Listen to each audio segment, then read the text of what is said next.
Hello, welcome to the show. Once again, we've got a jam-packed episode. Later on, we're going to be looking at some very expensive exhausts, and we've got a new segment. It's called Game Changers, which is very interesting.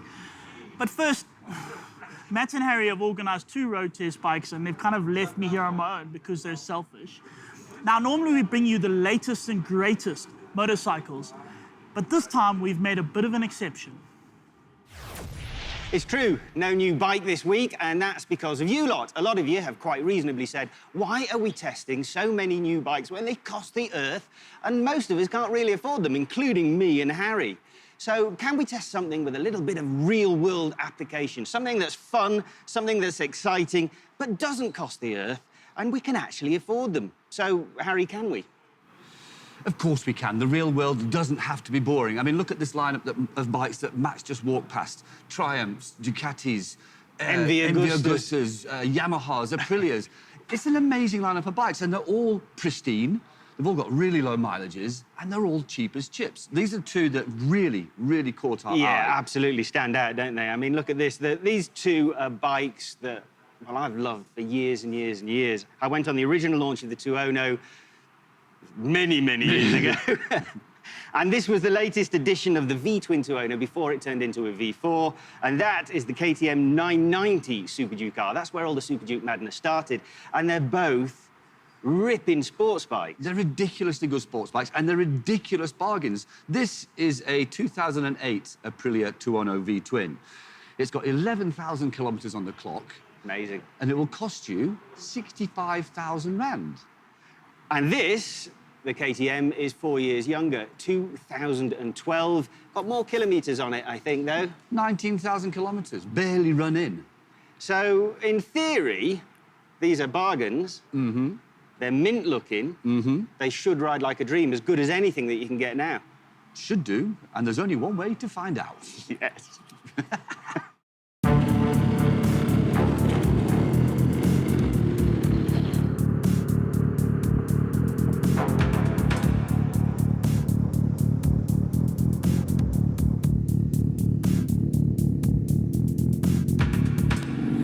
KTM has got something of a deserved reputation for being a complete and utter hooligan of a bike. But the thing is, it's a naked bike, it's a big V-twin, so it actually has all the elements that you need for a kind of practical, day-to-day, round-town kind of bike. Upright riding position, good visibility, the twin means there's power and torque everywhere, gearbox is smooth, brakes are excellent. It doesn't exactly sound like a commuter. What a noise. Sorry, accident. Oh, another accident. My God, what a noise. But I tell you what you can commute, you can go down the shops. The only thing you can't do, and that's not a bad thing, is take a passenger.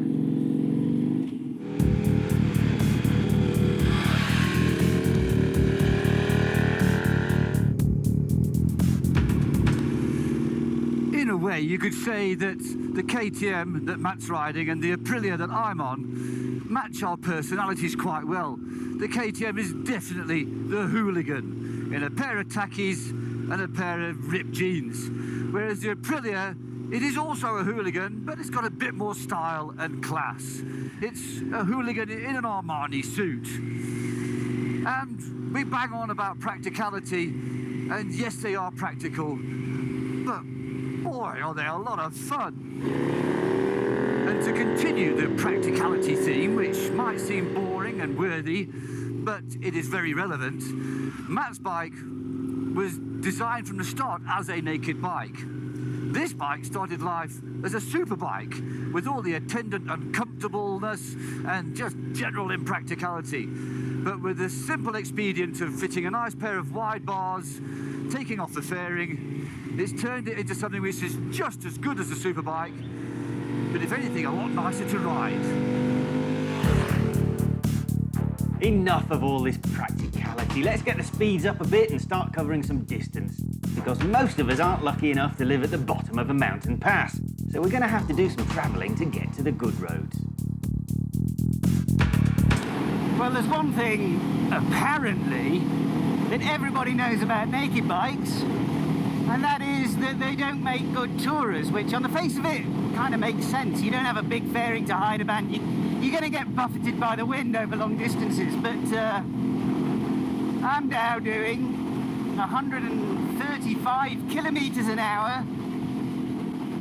There's no wind buffeting. Okay, this isn't completely naked. There's a little fly screen, and it does a great job at keeping most of the wind blast off you. So yeah, here we are.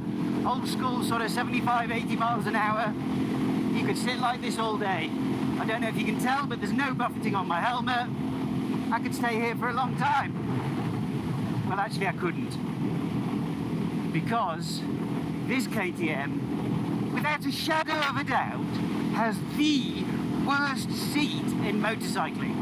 Okay, it probably makes sense on a track, but it's incredibly thin padding. Oh, there's no padding, just forget the padding. And for some reason, they've put sharp edges on it to make sure it really hurts. So no word of a lie, 15, 20 minutes maximum, and then you're gonna have to stop to give your poor old bottom a bit of a rest.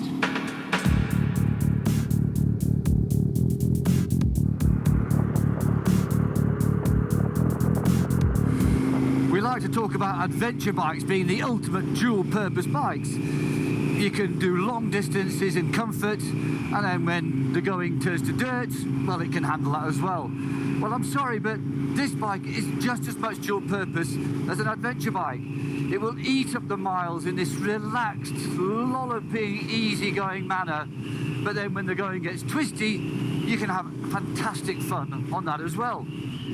Sometimes on an adventure bike, the wind protection is too good, so you get far too hot because there's just no wind blast coming onto you, the rider. On one of these, there's a little bit of wind protection from this small fairing at the front, but basically you're getting nothing but a lovely blast of fresh air all over your body, which can make it a hell of a lot more comfortable when you're doing long distance work.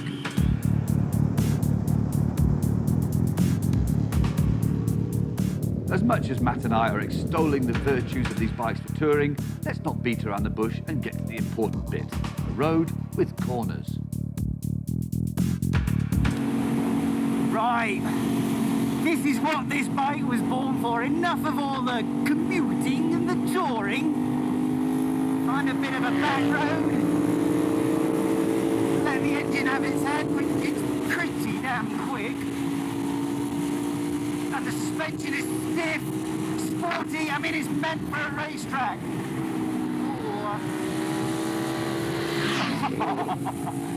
Yeah, she's still a bit hairy round the bars.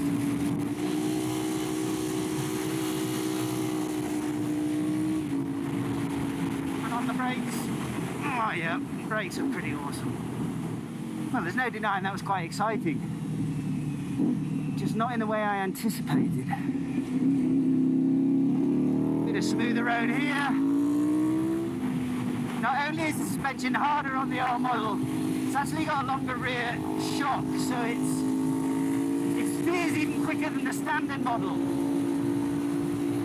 It steers so quick, it's almost nervous. And there is definitely a bit of movement around the head.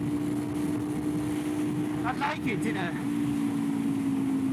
a kind of perverse way that raises my heartbeat unnecessarily, and yeah, makes me think about going to the toilet, but in a good way, if that makes any sense at all.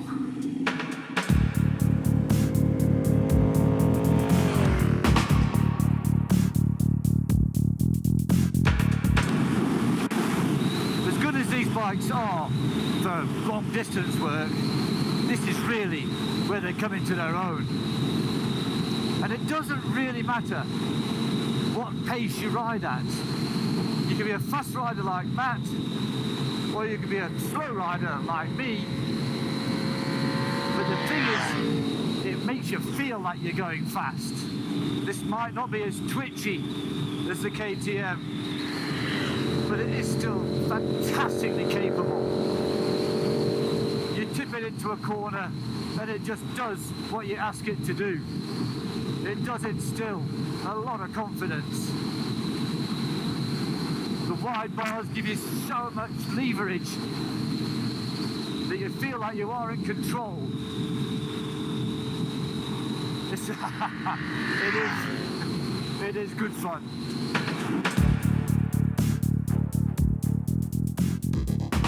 With our heart rates suitably elevated and full of the joys of motorcycling, it's time to head back to our depressed Don and arrive at some kind of conclusion right after this short break.